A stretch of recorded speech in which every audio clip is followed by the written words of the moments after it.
it's usually two people that love each other that still are struggling with this connection.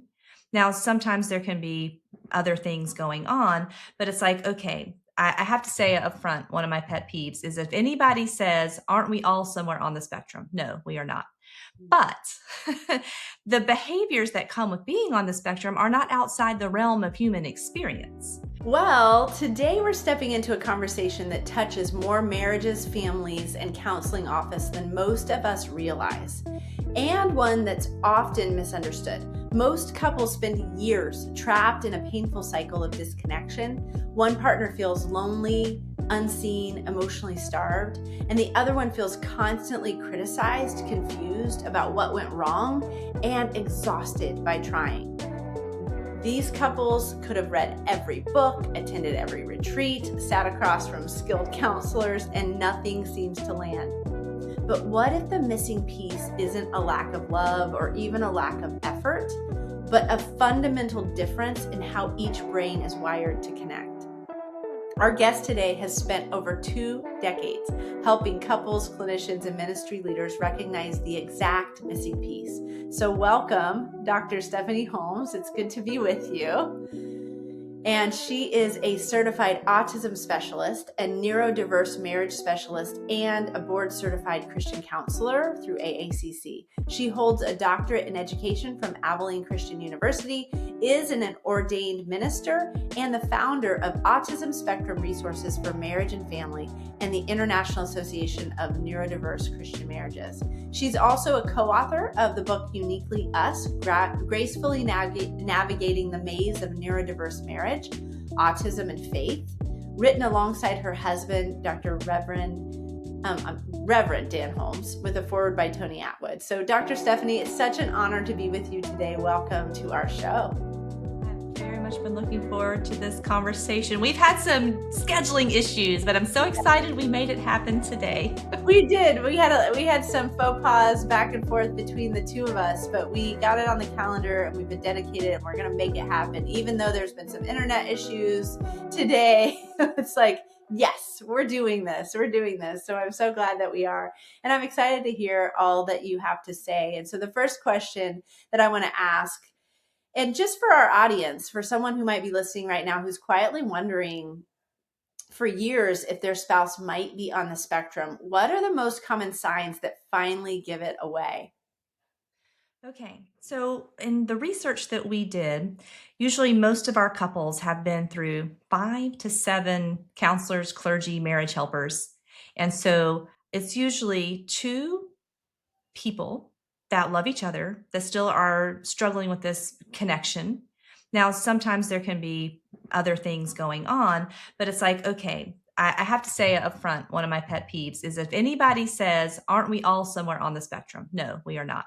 But the behaviors that come with being on the spectrum are not outside the realm of human experience, right? So there's not like spectrum behaviors and non-spectrum behaviors. It's when we see certain behaviors that fit certain criteria in a cluster all together, we start wondering if this person is neurodivergent. So the first one is usually kind of logic over connection. Not just being left-brained, but really there is a struggle to make emotional relational connection. In fact, that's one of the things that's in the diagnostic manual. It says inability or difficulty initiating and maintaining relationships. So that's one of the things that's going to be happening. It's like, I just don't know. We just don't connect, or they can't attune with me, or, those kinds of things. Another huge thing is neurodivergent individuals use language differently. So what do I mean by that? Language is 7% verbal, right? The actual things that we say out of our mouth. All the rest of it is our eyes, our face, our tone, our body posture, the social context, of which when we're speaking. That can be different between neurotypical and neurodivergent folks. So there's this constant, like, that's not what I said. That's not what I meant. You took that out. Or you used a tone. No, I didn't. Or take me at face value. So it's more than just common communication issues that men and women have. It's like on steroids. It's exponentially more difficult. So that's kind of what's going on relationally. But the person on the spectrum might need certain routines. gets a little out of sorts if things change, might be really rigid or black and white in their thinking, might struggle taking another person's perspective. It can look really selfish, but there's a difference between selfish and self-referencing. Self-referencing means I only know my perspective. I only think there is one perspective. I have a hard time seeing the mind and the perspective of the other person. I assume you think like me. I assume everybody Mhm. thinks this way. So you put that in there, and then there can be different sensory profiles, which is a discussion in and of itself.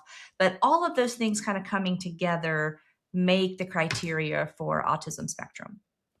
That is really helpful. I have not heard anyone speak about it like that, even though I've been in a psychotherapist for over 20 years. So that's fascinating. Thank you so much for that breakdown.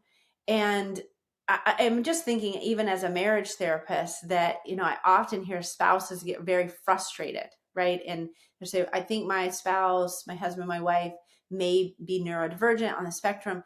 How can I ask for what I want and what I need in this relationship? How firm can I be?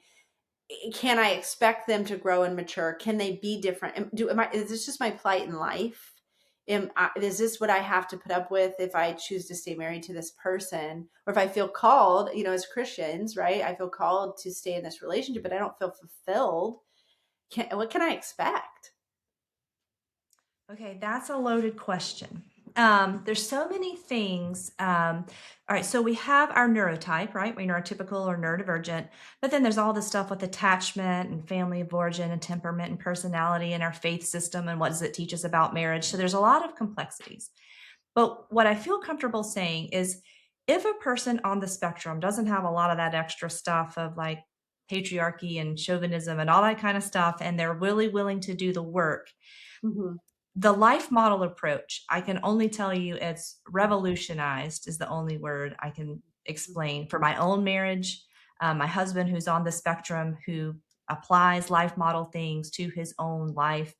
This concept of learning how to regulate and bring yourself back to joy and peace and how to do that communally. It Mm-hmm. is more difficult for autistic people, but that doesn't mean it's impossible. Now, that being said, um, even with the life model approach, we're not ever trying to make someone not autistic. What we're trying to do is help you be more relational, Mm-hmm. help you be more transformed in the image of Christ, help Mm-hmm. you increase your tolerance and your stress window that you can make eye contact, at least with the people in your circle that are important to you. You don't have to do it with the world, but your spouse and kids, that's pretty important for brain development. So that to me, that's a non-negotiable, but we can talk about how to scale it up for autistic people. But so there is a part that you have to say, my relationship is not going to be like other people's relationships. If I've just read this marriage book and it says, do this, do this, do this, and you're going to have this marriage, I need to put that book down because I've got a partner with a different neurotype. All right. So that's not going to happen. Mm-hmm. Right. So what do we do? What do we have? What are the skills and the positive things that we have to work on? What are the deficits and challenges we need to work on? And then change is very, very slow. And when I asked Dr. Wilder this, my listeners did not like the answer, but I was like, okay, Dr. Wilder, we're trying to get out of fear bonds and get into joy bonds and create new circuitry. And he said, years, just like the body takes time to grow. When you're trying to change neural circuitry and neuroplasticity, Right. it will be years before there's maturity and growth. Mm-hmm. So people don't like to hear that, years. That's not months and weeks. Because we're in pain, right? Like Right. we're having we're feeling lonely, we're feeling disconnected, we're in attachment pain, especially if it's in a marriage. So I can see why, right? We don't want to hear that, and that it's the long game, right? But what are we going to do, right? This is part of our journey. This is part of our emotional growth ourselves, the transformation zone, like the life model would say. And so I want to go a little off course real quickly because I think I think it would be really helpful just to ask a little more detail about yourself personally, how you got into this work. You just mentioned your husband it has autism, neurodivergent. So I'm assuming like that's what makes you so passionate about this. So maybe tell us a little bit about that. And then how did you and your husband come across the life model? How did that even happen? And how do you incorporate it into your ministry? So it started, I say, I was privileged to love autism first as a mom because there are things you will do as a mom that you might not do as a spouse. I'm just being honest, right? The mom heart is sometimes greater than the spouse heart, right? Yeah. So my daughter, back when we used the word Asperger syndrome, which now is autism level 1, back in 2005, 2006, my oldest daughter was diagnosed with Asperger syndrome. Now, throughout the whole process of her getting diagnosed, which took a long time because she was a girl and girls weren't supposed to have it, and it was 10-1 back then and all of that good stuff. But I say we were blessed because she had behaviors, because when you have behaviors in school, that will not be tolerated. So we got to the front of the line in diagnosis. So way back in 2005, 2006, she gets this diagnosis, which I was trained in the 1990s on the diagnostic manual, right? Okay. Now, So we're just now hearing Asperger's. how old's your daughter in this year that you're talking about? So she was born in the late 90s. So this terminology hasn't even been around that long yet. Mm-hmm. I mean, we're at like 10 years, and I'm in school getting my master's, being trained on the little manual. And the person says it's 1 in 10,000.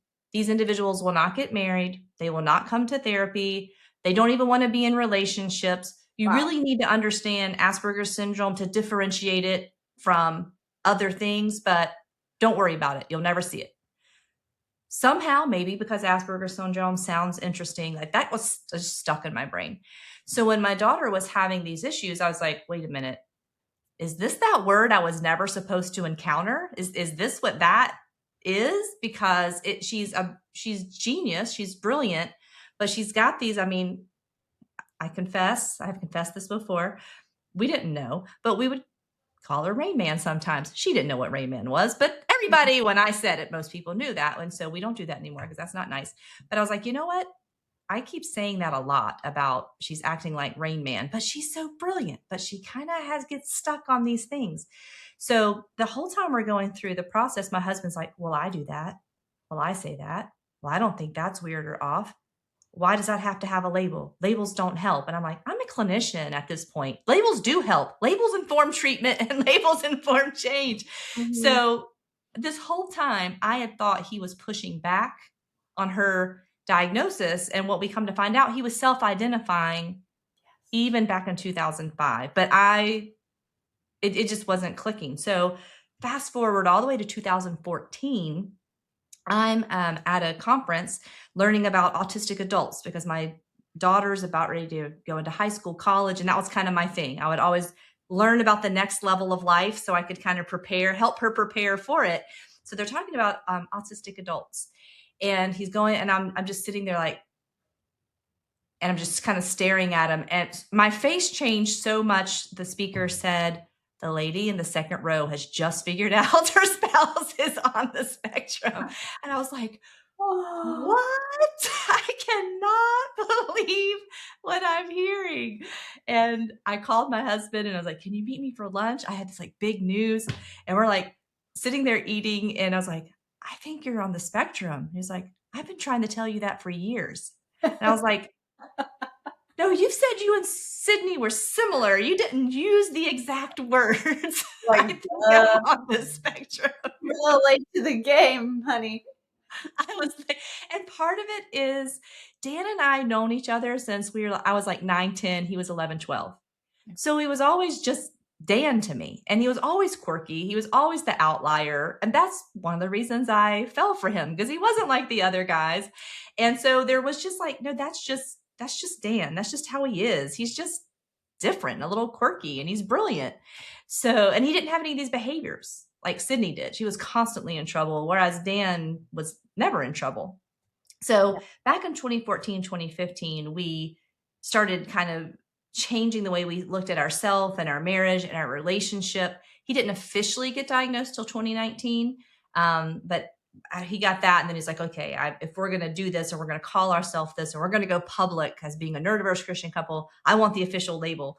Mhm. So kind of back in 2014, we started looking at that and saying, okay, we've got to look at things differently. And that was hard for me as a marriage family trained person, because it's very different approach.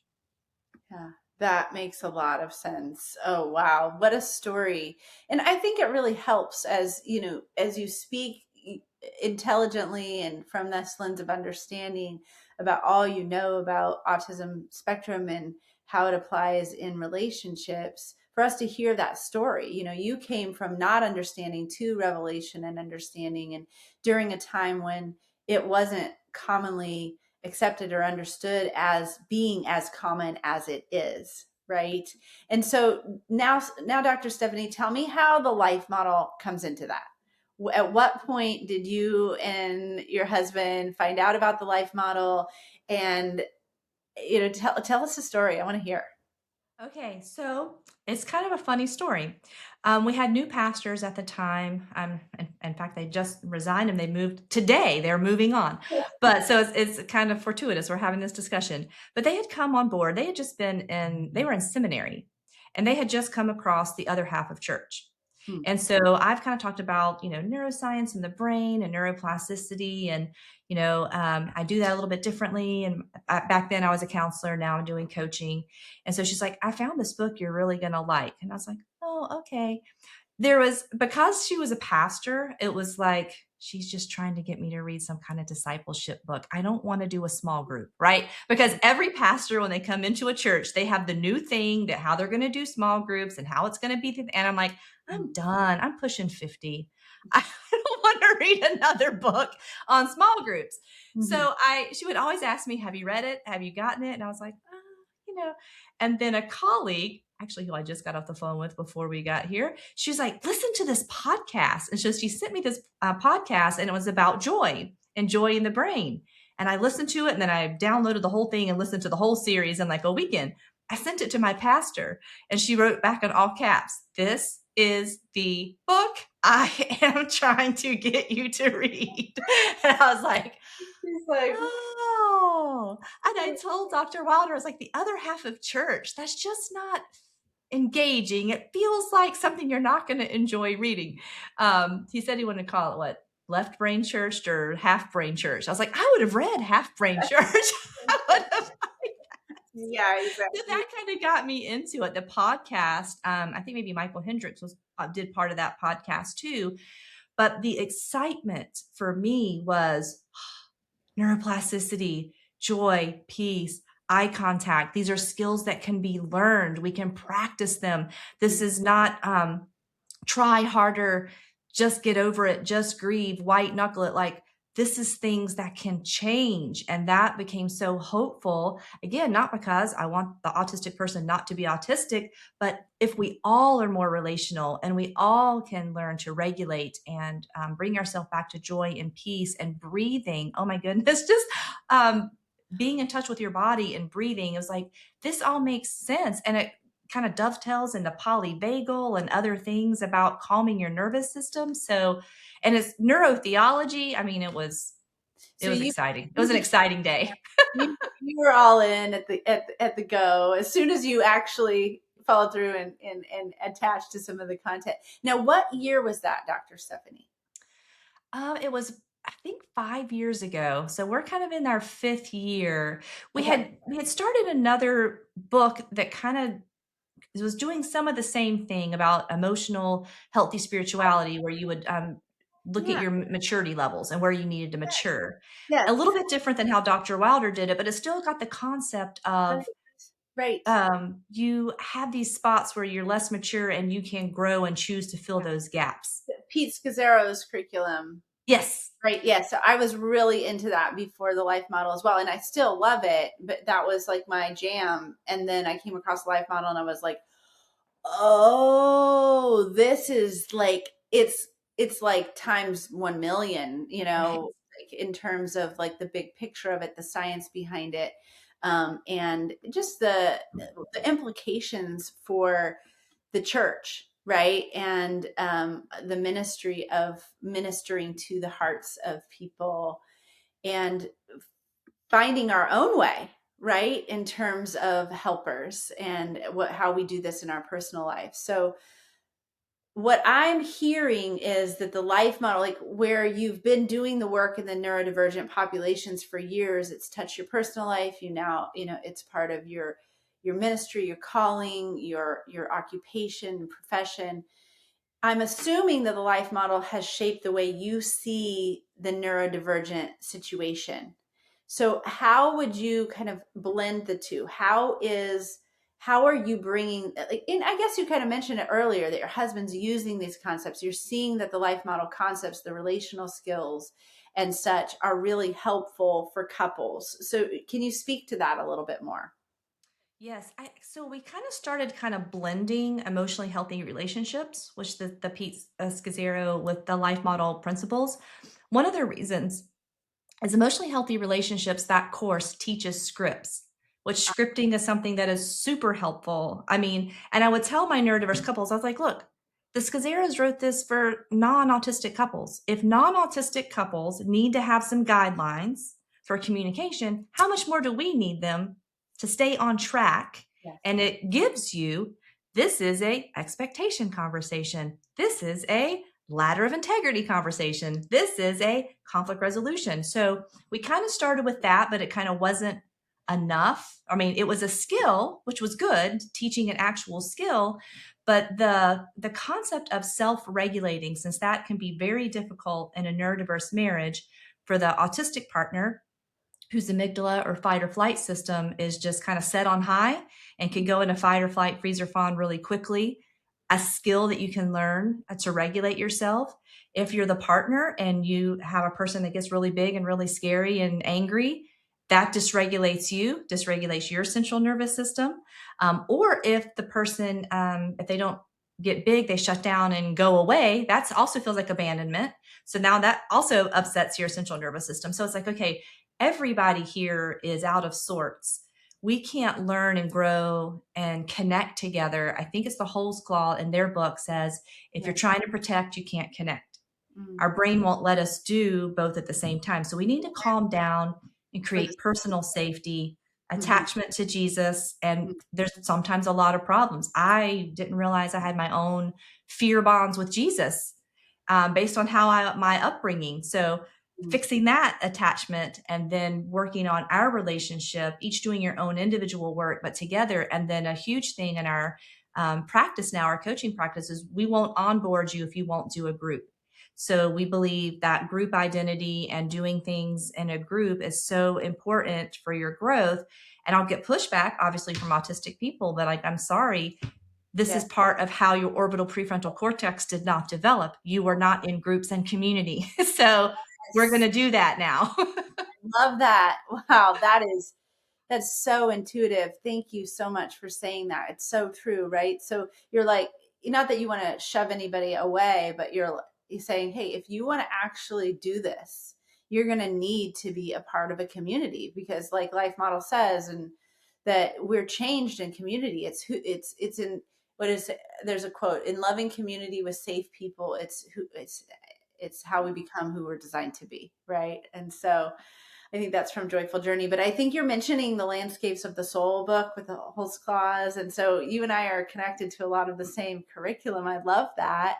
It's very exciting to be in mutual mind with you. And so I just want to tag in on what you were just talking about, just some of these patterns in relationships, specifically in marriages, but I don't even want to say marriages, right? Because I think people who are listening, they might be married or not be married, but they might be thinking about their child. They might be thinking about a sibling, even an adult sibling. They might be thinking about a friend, right? One of my best friends, actually, my friend who I went to Thrive training with, she has autism, right? So it's this in these relationships, what do you see as more the neurodivergent person's patterns and then the neurotypical person's patterns and maybe some ideas of what we might want to do to kind of move the relationship forward, like life model says, make the relationship bigger than the problem. So many of my couples, by the time they've come to me, they are in enemy mode and they don't know. So, one of the first things we have to do, so again, this is very counterintuitive to marriage and family systems, Hmm. but when I was trained in marriage therapy, Hmm. you keep the couple together all the time. Hmm. Okay, but what if one person literally feedback dysregulates them? Like, okay, can we try this skill next week? And that totally dysregulates someone. How can you possibly? Because coaching and counseling is a relationship too. Hmm. So we can't even really start with coaching and counseling until we get some basic skills and we create what one of my colleagues calls grace and space. So first, before we can come together and talk and learn new things, we've got to learn how to notice when yourself is in enemy mode. And when I talked with Dr. Wilder about this, I kind of postulated a theory to him, and he said, I think my theory had merit. And I was like, is it possible that the autistic person kind of wakes up in simple enemy mode and they don't know? Right. And so I know Dr. Lehman likes to call it non-relational mode. But this, if you think about the autistic brain is more functional, logical, analytical, and is efficient. It's like, why do I want to turn my relationship circuit on if I don't need it? Right? It's like having extra lights on in the house. Turn all the extra lights off. So what we help our autistic individuals is like, okay, you're not a bad person or evil person because you woke up in simple enemy mode. What you can do to start getting your relationship brain on is gratitudes, deep breaths, look at some pictures of your family, say positive things about them. Just say, okay, I'm going to go downstairs and get coffee. I may encounter someone in the hallway, which I'm not expecting to encounter, so, how could I greet them and still be loving or kind because my relationship circuits are on? And you don't have to keep your relationship circuits on the whole time, right? So, you can go to work and get into your thinking mode and analytical mode. And then when we're coming home, we got to start thinking about how do I get back in relationship mode? Do I take some time between my drive or sit in my driveway and think and breathe and practice some gratitude? Because I don't know what's going to happen when I walk into that door. What are the kids like? What mood is my wife in? But if I'm in simple enemy mode, I am not going to be able to handle that. So I at least need to prime the pump that I can be in that. And then for the wife, I'd say, okay, you can't throw the biggest thing at them when they walk in the door. Like if they've just regulated and their circuits are flickering, that's Yeah. not a time to have a big, we got to kind of sniff this situation out a little bit and kind of develop some systems that work for your family. Because, many wives are like, I've been home all day. Here, take the child. And that might not work in this situation. So we come up with different strategies and accommodations that fit this family and where they're at. But it starts with okay, are we even in enemy mode or relational mode, right? Because I'm in enemy mode when I make you the problem or the relationship is smaller than the problem, right? We got to get the relationship bigger. So we got to work on that first. We got to learn on self regulation. We got to work on some of our maturity gaps. It's stage 3 when we get to coaching or counseling that other people would call counseling because we have to educate, we've got to equip, and then we can engage in work together. But there's a lot of stuff that's got to happen before we get to engagement. It's kind of like back to that, hey, this is going to take time, right? And so educating, equipping, that takes some time, and depending on the person and the complications, and like you said, if a couple comes to you and they're already in enemy mode from years of pain, right, of feeling disconnected, and here we are, you're having to unscramble that a bit, give the education, give the equipping, and then they get to engage. And there's going to be, the hope is that there's going to be some real fulfillment in that engagement. There's going to be a sense of actually meeting and finding each other, reaching mutual mind, and having an attachment that feels fulfilling and connecting. That's beautiful. I'm really glad and that you spoke it like this, and I'm thankful that you're doing the work that you're doing in the world. And it sounds like you've been able to interview Dr. Wilder, I know, for a podcast. It sounds like you're able to have some ongoing dialogue with him as well, which is really helpful. And so can you speak to our audience a little bit about how they can connect to your work? Like what kinds of things do you have out there that are accessible if someone wants to do coaching with you or access one of your books or your program? Just tell us what you're doing out there in the world, and how people can access it. Okay, yes, I will say Dr. Wilder's been very generous with his time and he answers my emails. I'm always so thrilled when he answers my emails back. So Um, good. so, Yeah. and I was like, you need to write something new because I have read everything you've written. So I need something new, sir. It is time for a new book. So, first of all, I think the easy thing is the book Uniquely Us. So Uniquely Us, my husband and I both wrote. It's not just like our lived experience story. It's not a storybook. We did research. We surveyed 300 people who are in neurodiverse relationships. I really wanted to compare Christian and non-Christian relationships, but 95% were evangelical Christian. So I didn't really get to do a comparison like I would have liked to have done, but we did learn about neurodiverse Christian couples in our research. So we kind of like what are the problems, where are the disconnects, because that kind of validates and normalizes your experience that, yes, you both have been at this and you've been put tens of thousands of dollars in your marriage therapy. Neurodiversity isn't the only piece, but it's just the missing piece that maybe now let's explore. So we talk about the research, and then we talk about some very practical things. We haven't said this word yet, but executive function. There are 12 major areas of executive function that usually center in the orbital prefrontal cortex, which is kind of a challenge piece of the brain for neurodivergent folks. So with some executive function issues, there are workarounds and accommodations. But back to a question you said earlier, some things just are the way they are. If someone does not have great working memory, they're not going to get better working memory. It's what are systems in place that are maybe visual systems that can help, or alarms on phones or things like that. We talk about the social language pragmatic issues that literally you could be saying the same word and it mean two different things, just like some words in Australia mean different than the UK than mean here. We are all speaking English, but sometimes even our English based on, the dialect or, where we're from. So then we talk about boundaries and having boundaries with myself and boundaries with you. I'm not trying to control you with boundaries. I'm simply telling you what I can do and what I can't do, what I can invest in. Because sometimes, specifically neurotypical women married to someone who's on the spectrum over function. They're doing things this person can do for themselves, but I don't want to deal with their dysregulation. They're going to get upset if I do that. So they could be over functioning or codependent. And we got to figure out if that's a problem too. So the book talks about that. And then sadly, where it can be a really, really problematic for neurodiverse Christian couples is if there's been scripture that's been in a black and white way without the context kind of used as a weapon, then that can cause an abusive situation in neurodiverse Christian couples. So what we did is we have the book, but we have a free course. You could go to holmesasr.com, group resources, Uniquely Us. And Dan and I put together 8 videos that go with the chapters. So you can kind of do it asynchronously with us. There's a free workbook. You can download the workbook, which has a lot of life model stuff in it, practicing soap, lecto divina, attachment to God, and all of that kind of stuff that we wrote that attaches to the book. So maybe you don't have the money to be in coaching with us right now, but there's a free course you can do. Or every semester we will do it by Zoom. So 10 to 12 people will take on and we'll do it like we're doing right now. Same thing, the videos, but you get the group aspect of other people who are in the same situation as you, and we're learning and growing together. What's happening for you? How are you trying that? That kind of stuff to build that group identity. Because part of what makes trauma is you're going through it alone. So knowing that others are in the same boat and learning and growing together, gives hope.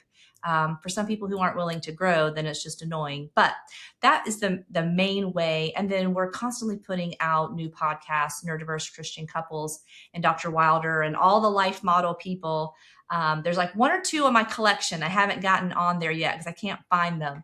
But pretty much most of the life model authors have been on the podcast because we just believe it's so important. Neuroplasticity and understanding your hope and change. It's been life-changing. Oh, I love this. So holmesasr.com is the web under group resources. Mm-hmm. Under group resources. That's where people would go if they wanted to sign up for coaching or be a part of this Zoom group or just download the workbook and work through it on their own.